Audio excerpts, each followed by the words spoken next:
Press और media के सभी साथियों का दिल से स्वागत करता हूं। बारिश का माहौल होते हुए भी आप यहां पर पधारें, इसके लिए धन्यवाद भी करता हूं। आज की मेरी प्रेस कॉन्फ्रेंस की शुरुआत में रामचरितमानस के बालकांड की चौपाई, जो कि आज के दौर में बहुत रिलेवेंट है, उस चौपाई की पंक्तियों से शुरू करना चाहूँगा। उसमें लिखा है, अति हरि कृपा जाहि पर होई, अति हरि कृपा जाहि पर होई, पाँव देह एही मार्ग सोई। माने जिसके ऊपर ईश्वर की बहुत कृपा होती है वही नेकी के रास्ते, सही रास्ते या धर्म के रास्ते चल सकता है। अगर आप सही काम कर रहे हो, आप नेकी के रास्ते चल रहे हो, आप धर्म के रास्ते चल रहे हो, तो मानो कि आपके पर ईश्वर की बहुत कृपा है, तभी आप ये कर सकते हो। राम मंदिर की चंदा चोरी ने ये साबित कर दिया कि ट्रस्ट को अपने दिमाग से निकाल के बनाने वाले प्रधानमंत्री जी या जिनको वहां मंदिर में लगाया, उनमें से किसी के ऊपर भगवान की कृपा नहीं थी। क्योंकि भगवान की कृपा होती तो चोरी नहीं करते, वो सत्य के रास्ते, धर्म के रास्ते, नेकी के रास्ते चलते। पर ये जो हुआ, इसका मतलब साफ है कि इन लोगों के ऊपर भगवान की कृपा नहीं थी, इसीलिए ये चंदा चोरी हुई है। राजनीति में मेरा भी बहुत लंबा दौर हो गया, आप सब प्रेस मीडिया के साथी भी देखते होंगे।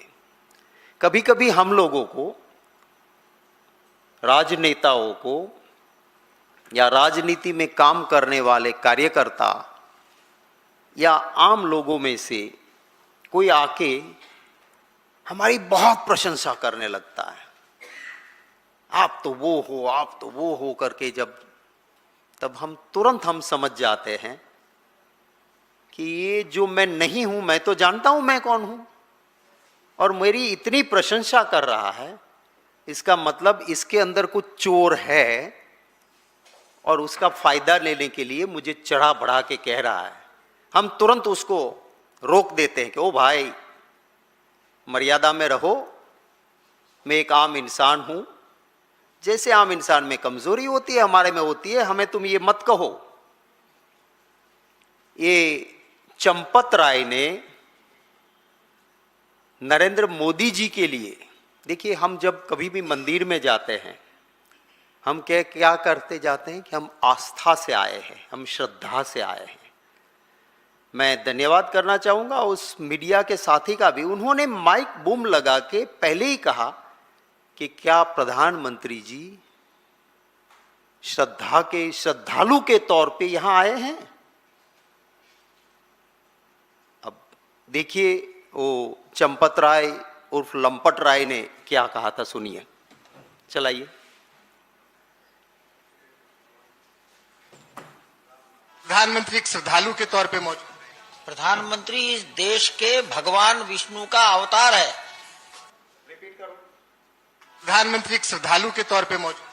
प्रधानमंत्री इस देश के भगवान विष्णु का अवतार है। आपने ये देखा, अब ये उस वक्त पे सभी चैनलों ने चलाया, कुछ भक्त चैनलों ने 24 घंटे चलाया, और प्रधानमंत्री जी को मैं जानता हूं, वो अपने लिए बात कुछ भी आती है उसका पूरा संज्ञान रखते हैं। उनकी जिम्मेवारी बनती थी उसी वक्त इस लंपट राय को पहचानने की कि मैं एक आम इंसान हूं, कमजोरी से भरा हुआ हूं, और मुझे विष्णु का अवतार कह रहा है, जरूर इसके अंदर चोर है। पर ये नहीं कहा रहा, तो और उससे ऊपर प्यार आ गया। मैं एक हिंदू हूं और हिंदू के नाते मुझे बड़ा दुख है मेरे भगवान विष्णु वो कभी ऐसे इंसान का रूप नहीं हो सकते हैं।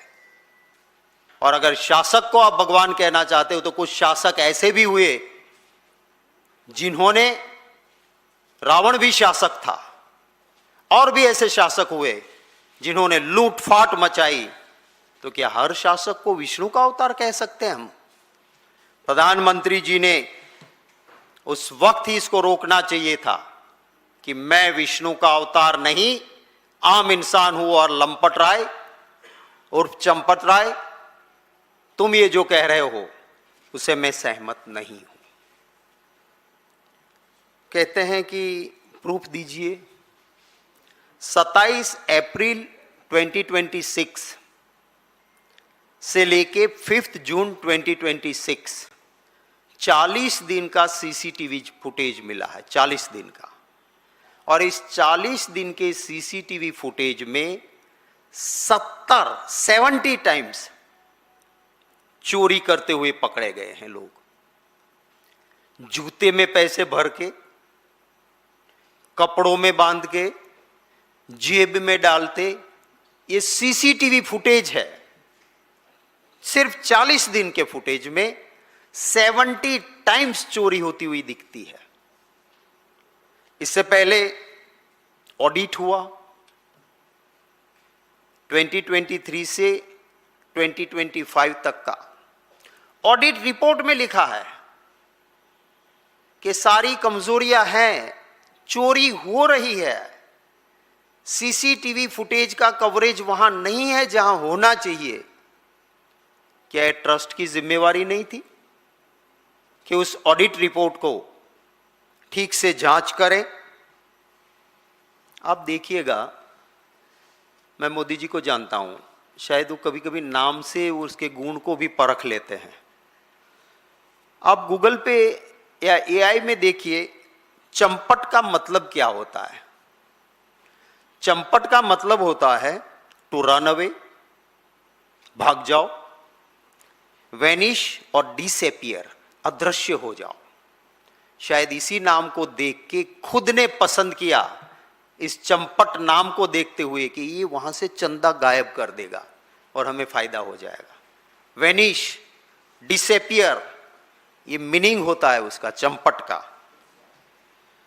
अब देखिए, कोई भी एक शुरुआत होती है एक चिंगारी से, अगर आप उसको उसी वक्त बुझा दो, बड़ी आग नहीं लगती है। पता चला 2.93 करोड़ की जमीन थी, मंदिर के लिए ट्रस्ट को लेनी थी। 2.93 करोड़ की जमीन कितने में ली? 24 से शुरू हुआ 18 करोड़। 2.93 करोड़ की जमीन, अगर उसी वक्त पूरे ट्रस्ट को बर्खास्त करते, ये चंपट राय को निकाल देते, तो आज ये नौबत नहीं आती। ये हिंदू धर्म में, मैं भी एक हिंदू हूं, हिंदू धर्म में या सनातन में कहते हैं कि शंकराचार्य जी महाराज, वो हमारे आखिरी, उनका आदेश वो आखिरी रहता है। शंकराचार्य जी महाराज ने कहा कि अभी मुहूर्त ठीक नहीं है, पर चुनाव आ रहा था, इनको मुहूर्त से क्या लेना देना था? ना इनको भाजपा को, ना हिंदू से लेना देना है, ना राम से लेना देना है, ना शंकराचार्य जी से लेना देना है। शंकराचार्य जी ने मना किया कि जिस वक्त तुम ये कर रहे हो वो मुहूर्त ठीक नहीं है, मत करिए इसको। इन्होंने क्या किया? बात ठुकरा दी और उस वक्त मंदिर का फंक्शन किया कि जब उनको चुनाव में फायदा होना था। माने भगवान का, मैं रोज मेरे भगवान को प्रार्थना करता हूं, भगवान श्री राम को याद करता हूं, मैं मेरी कुल देवी मां की पूजा करता हूं, मेरे इष्ट देव की आराधना करता हूं, पर मेरे भगवान को मैं राजनीति में वोट बटोरने के लिए या नोट बटोरने के लिए मैं मेरे देवी देवता या भगवान का उपयोग नहीं करता हूं। ये भाजपा वाले और खासकर आज के दौर में जो बैठे हैं वो सिर्फ और सिर्फ भगवान के नाम पे अपनी रोटी सेकते हैं। कुछ लोगों ने उस वक्त भी कहा, पहले शंकराचार्य जी ने भी मना किया, कोई नहीं गए वहां, एक भी शंकराचार्य जी, पर इनको सिर्फ राजनीति करनी थी। कुछ लोग सोशल मीडिया में उस वक्त भी लिखते थे कि काला तो कन्हैया होता है। भगवान श्री राम फेयर स्किन थी, उसकी जो चेहरे पे तेज था, उसकी जो स्किन थी वो फेयर थी, काले नहीं थे। तो लोग उस वक्त भी सवाल करते थे कि मूर्ति काली क्यों बनाई। कुछ लोग ये भी कहते थे कि राम का मंदिर कहीं पर भी, हर गांव में राम का मंदिर है, वहां जाएंगे वहां राम दरबार होता है। माने भगवान श्री राम, सीता मैया, पूरा राम दरबार वो रहता है, परिवार रहता है। शायद मोदी जी ने छोड़ा तो इसके मतलब ये तो नहीं कि वहां मंदिर में आप राम दरबार नहीं रखो। सीता मैया का आप हर मंदिर में जाओगे, राम जी के साथ सीता मैया आपको मिलेगी मिलेगी मिलेगी। ये पहली जगह बनी जहां सीता मैया का स्थान नहीं है। मैं आपको ये भी, शायद आप में से बहुत लोगों ने इसको देखा भी होगा, जो एसआईटी ने एफआईआर दर्ज की है, अगर ट्रस्ट के पास जब आप किसी को काम सौंपते हो, आप उसका आधार कार्ड लोगे, आप उसकी डिटेल लोगे, आप उसका इतिहास लोगे। यहां पे एक्यूज्ड का नाम लिखा है, बाप का नाम पता नहीं, एड्रेस अननोन। इसका मतलब यह हुआ कि ट्रस्ट के पास या तो पूरी डिटेल रखी नहीं या ट्रस्ट ने एसआईटी को दी नहीं। बाप का नाम पता नहीं, एड्रेस पता नहीं, ऐसी कंप्लेन क्यों हो सकती है जब आप ट्रस्ट में किसी को नौकरी पे रखते हो। एक और बात है, पूरे ट्रस्ट को धर्म गुरुओं की मांग के अलग हटके मांग से मोदी जी ने खुद चयन किया कि ट्रस्ट कैसा होगा। सुप्रीम कोर्ट में भी सेंट्रल गवर्नमेंट में मोदी जी की सरकार की एफिडेविट अपनी तरफ से ट्रस्ट बनाने की आई। तो जिम्मेवारी किसकी बनती है? अगर मैं किसी को अपॉइंट कर रहा हूं और वो कुछ गलत करता है तो मेरी भी जिम्मेवारी आती है। और वैसे भी पहरेगर या जिसे हम चौकीदार कहते हैं, वो चुप नहीं रह सकता है। अटल जी ने बहुत अच्छे से कहा कि पहरेदार जब भौंकता नहीं है, चुप रहता है, इसका मतलब होता है कि वो चोर से मिला हुआ है। अटल जी की वो वीडियो सुनाइए। अगर पहरा देने वाला कुत्ता न भौंके तो समझना चाहिए कि वो चोरों को जानता है। रिपीट करो। अगर पहरा देने वाला कुत्ता न भौंके तो समझना चाहिए कि वो चोरों को जानता है।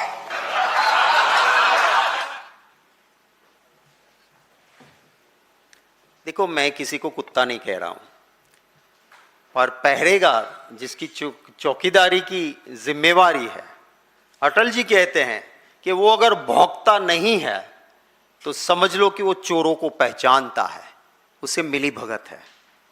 इधर जो चौकीदार है, मैं नहीं कहूंगा भौंकता नहीं है, पर मैं कहता हूं क्यों चुप रहता है, क्यों अभी तक बोलता नहीं है। ये जो कुछ इतना हुआ है उसके लिए बोलना चाहिए। अरे राम मंदिर किसी के बाप का नहीं है, सबका अधिकार है। हर श्रद्धावान व्यक्ति का ये श्रद्धा का प्रतीक है राम। और उस भगवान श्री राम के मंदिर से चंदा चोरी करने के बाद ये कहते हैं, अभी भी पुलिस भी मिली हुई है। अब कहते हैं कि चंपट राय ने चाबी ड्राइवर को देके रखी थी। अरे क्या एक चाबी कोई ड्राइवर को देके रखता है? और अगर वो रखा है, दिया है चाबी, तो उसको जेल में तुरंत डालना चाहिए। ये तुम्हारी जिम्मेवारी थी। प्रधानमंत्री ने तुमको चयन किया इतने करोड़ों में से कि आओ चंपट, तुम जनरल सेक्रेटरी, तुम महासचिव बनो इस ट्रस्ट के, और तुम चाबी ड्राइवर को देते हो। तो इसके लिए इसकी जिम्मेवारी बनती है। इस मंदिर में, इस मंदिर के लिए, भगवान श्री राम के लिए, इस देश के करोड़ों करोड़ों लोगों ने, अरे गरीब आदमी, मैंने खुद देखा है, जब रामशिला का पूजन हो रहा था, कोई मजदूरी करता है, एक दिन शायद वो भूखा भी रहा, पर उसने उस चंदा भी दिया और ईंट का पूजन करके दिया। वो भगवान श्री राम की श्रद्धा को लेके दिया। और ये जब देके वहां लगाया पैसा, वो मंदिर किसी के बाप का नहीं हो सकता है, ये हम सभी हिंदुओं का है, सभी देशवासियों की आस्था का केंद्र है। और वहां की चोरी वो कभी कतई माफ नहीं हो सकती है। उस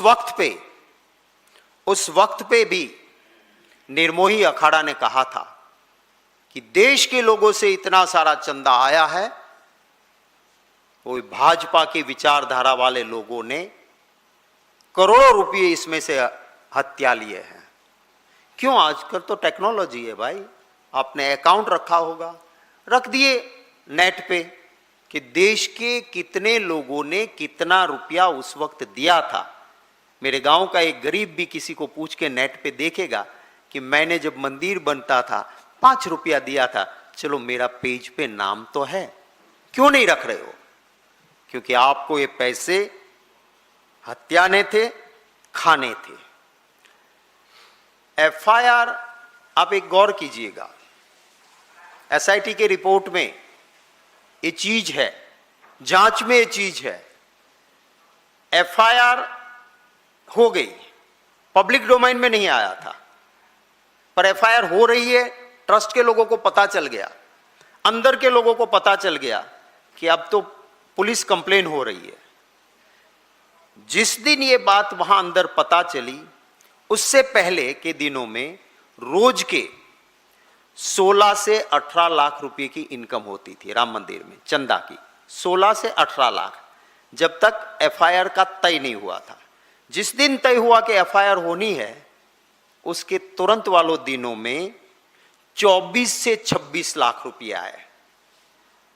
क्योंकि एफआईआर हो रही है, अब चोरी नहीं करेंगे, चोरी बंद हो गई। 15 से 16 लाख हर दिन आते थे, वो सीधे बढ़ के 24 से 26 लाख हो गए। इट मीन्स रोज के 10 लाख रुपये आते थे चोरी के। 26 लाख आए, दिखाए 14 लाख, 16 लाख आए, दिखाए उन्होंने 22-24 लाख। तो 10 लाख रुपये की रोज चोरी, एवरी डे 10 लाख की चोरी। और ये एसआईटी की जांच में सामने आया है, ये कोई मेरा आरोप नहीं है, एसआईटी के रिपोर्ट में। हाँ, उसके बाद देशवासियों को पता चला कि जब तक ये ट्रस्ट बैठा है, मैं भगवान राम के नाम पे कुछ दूंगा तो ये चोर खा जाएंगे। तो अभी तो यात्री भी कम हुए, दान भी कम हुआ। पर वो दिन का जो रिपोर्ट है एसआईटी के पास, ये सच्चाई है, उसको देखना होगा। इस मंदिर के पुराने महंत थे महंत लालदास जी। महंत लालदास जी मंदिर के महंत थे, मेन पुजारी थे इस मंदिर के। इनका उस वक्त पे जब भाजपा रथ यात्रा निकाल रही थी, तब महंत जी ने कहा कि इसको धर्म स्थान रहने दो, इसे राजनीति का अखाड़ा मत बनाओ। उस महंत लालदास जी को वहां से निकाल दिया गया। और आपको पता होना चाहिए कि बाद में इस महंत लालदास जी का मर्डर हो गया। जैसे गुजरात में हरेन पंड्या को पहले विधायक के पद से हटाया, फिर उसकी हत्या हो गई, उसी तरह महंत लालदास जी को मेन पुजारी से हटाया गया और बाद में उसकी हत्या हो गई। तो ये धर्म के आड़ में एक बहुत बड़ा क्रिमिनल माइंड जो चल रहा है, तो इसमें हमारी कांग्रेस पार्टी की ओर से हम मांग करते हैं, हमारी पहली मांग है कि तुरंत, क्योंकि मैं क्रिमिनल ज्यूरिस्पोंडेंस गुनाह के न्याय शास्त्र का विद्यार्थी रहा हूं, और ऐसे किस्सों में, ऐसी घटनाओं में क्रिमिनल ज्यूरिस्पोंडेंस कहता है पहला कदम क्या होना चाहिए कि जहां जांच करनी है उस जिस के कंट्रोल में है उसको हटा देना चाहिए, तभी सही जांच हो सकती है। सो फर्स्ट स्टेप, सही जांच के लिए पूरे ट्रस्ट को बर्खास्त करो, ये हमारी पहली मांग है। हमारी दूसरी मांग है कि ट्रस्ट बर्खास्त होगा, उसके बाद क्या, तो सभी शंकराचार्य जी महाराज, सुप्रीम कोर्ट के रिटायर्ड जज, निर्मोही अखाड़ा के रिप्रेजेंटेटिव और शंकराचार्य जी सब मिलके तय करें, ऐसे साधु संतों में से कुछ लोगों को मिला के एक ट्रस्ट बने, जो ट्रस्ट इस मंदिर का निगहबानी करे, ताकि इसमें कोई चंपट ना रहे, कोई लंपट ना रहे, और सही मामले में सही श्रद्धा का केंद्र बने। चंपट राय की तुरंत अरेस्ट होनी चाहिए, अभी भी वो बाहर घूम रहा है, और अगर वो कह रहा है कि चाबी ड्राइवर के पास रहती थी, तब तो और सबूत की जरूरत ही नहीं है। जो काम तुम्हें देखना था, वो चाबी अगर आप तुम्हारे ड्राइवर को देते हो, तब तो तुम सीधा ही हो गया कि तुम अंदर, तो इसकी तुरंत अरेस्ट होनी चाहिए। सुप्रीम कोर्ट की सीधी निगहबानी में इसकी सीबीआई या सुप्रीम कोर्ट के द्वारा गठित एसआईटी के जरिए under the supervision of the supreme court इसकी जांच होनी चाहिए। मोदी जी, एक और मांग है कि मोदी जी देश की जनता की माफी मांगे कि उनकी गलती थी कि साधु संतों की बजाय चंपट राय को और मेरे चहीते लोगों को ट्रस्ट में लगाया, वो मेरी गलती थी। और आखिरी मांग है कि मोदी जी देश की जनता को बताएं कि उन्हें विष्णु भगवान का अवतार चंपट राय ने कह के हिंदू समाज की भावना का अपमान किया है, और इसके लिए मैं माफी मांगता हूं। आम इंसानों की तरह कमजोरियों के साथ जीने वाला मैं एक इंसान हूं, और भगवान विष्णु का अवतार नहीं हूं। मुझे ये कहा गया और आज तक मैं चुप रहा, इसके लिए भी देश की जनता की माफी मांगता हूं। ये हमारी मांगे हैं।